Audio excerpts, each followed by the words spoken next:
Money plays a significant role in the electoral process in Nigeria, and politicians spend billions to win offices and to run for offices. And no matter the party, so whether it's a small party or a big party, they really spend money. But of course, corruption has also increased the influence of money in our electoral process as practice of vote buying and selling that become the norm during elections. The result is that if you don't have access to huge amounts of money, it is increasingly difficult for you to win any position, or practically impossible, let me say that, to contest or win elections in Nigeria. In terms of regulating campaign finance, the Electoral Bill 2021 increased the limit of election expenses for candidates contesting for elective offices at the national, state levels and FCT area council.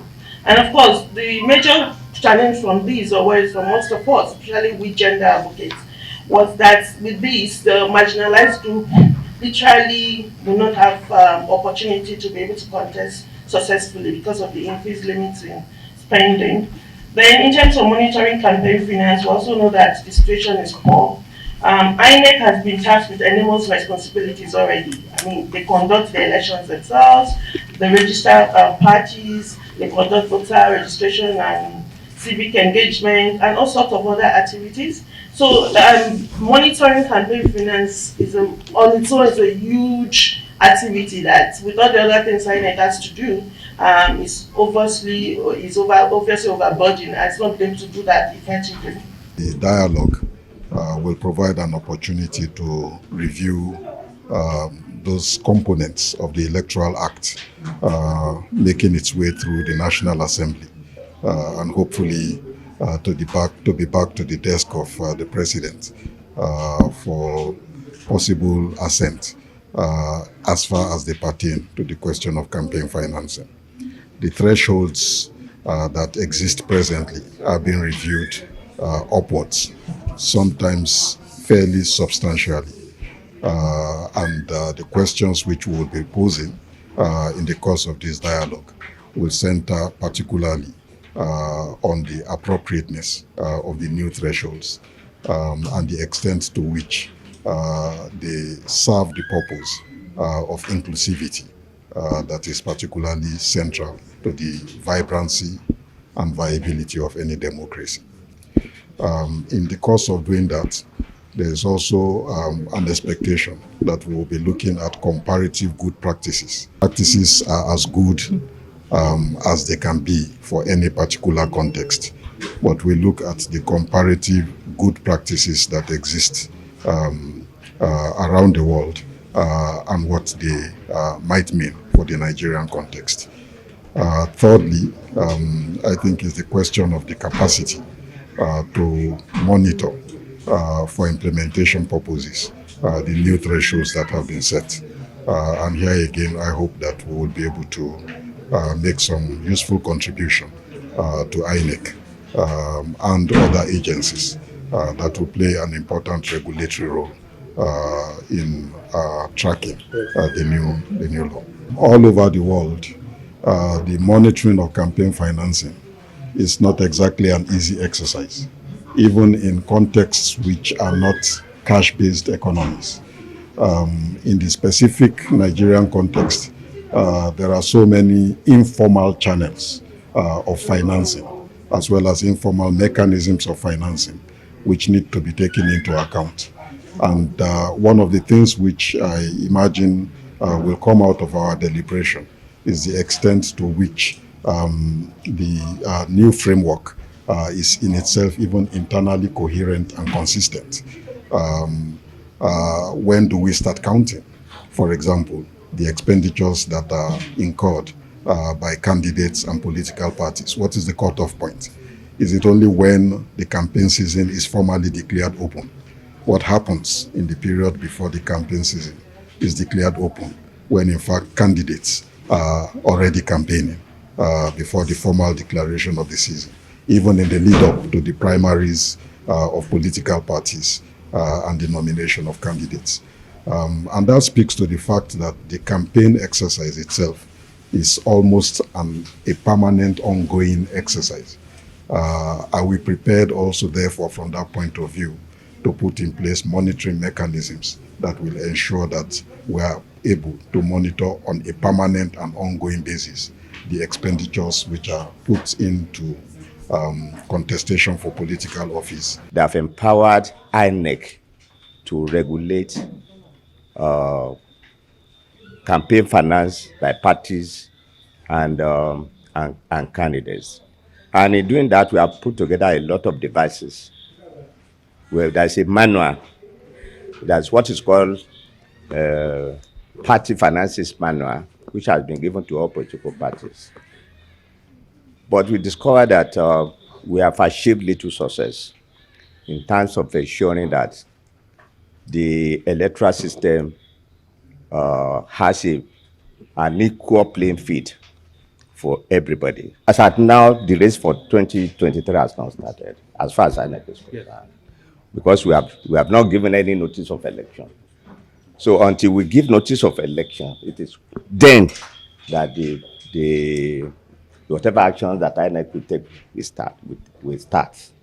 As long as we have not notified anybody that the race to 2023 presidential election has started, we are unaware of what is going on. We follow the law strictly. Anybody can still be coming out and say this and this is on his own. So we have not officially declared notice of the general election for 2023. There is an interagency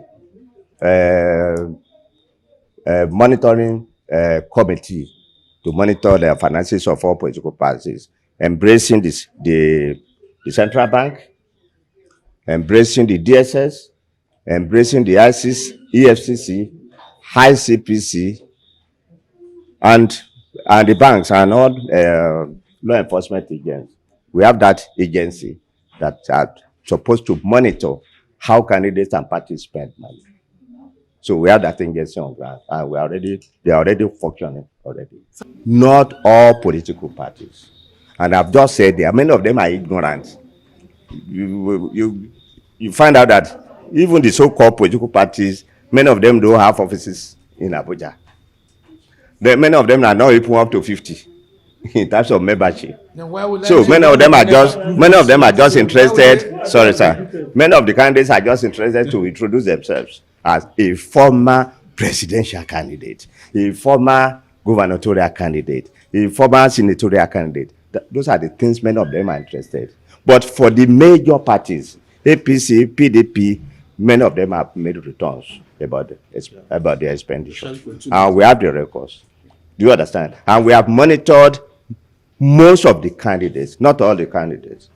We have monitored most of the candidates, and we have the records. We have a database for them, but it would be wrong of me to say that we have monitored 100%. No, we have not been able to do that. We don't have, for now, we haven't gotten the capacity for that. But we have monitored majority of them, and we have the data. And we have a special department monitoring election and campaign expenses in INEC. It's a special department doing that. I think it is important to involve the banks in particular. The banks are more important. They are very, very important in controlling party finances. We have to involve the bank beyond the central bank, all the commercial banks. Every candidate must be made to declare his bank asset. His bank asset? Yes, the bank asset, your bank asset. That is where you are going to draw money. Do you understand? So you want to have your statement of account right from the onset.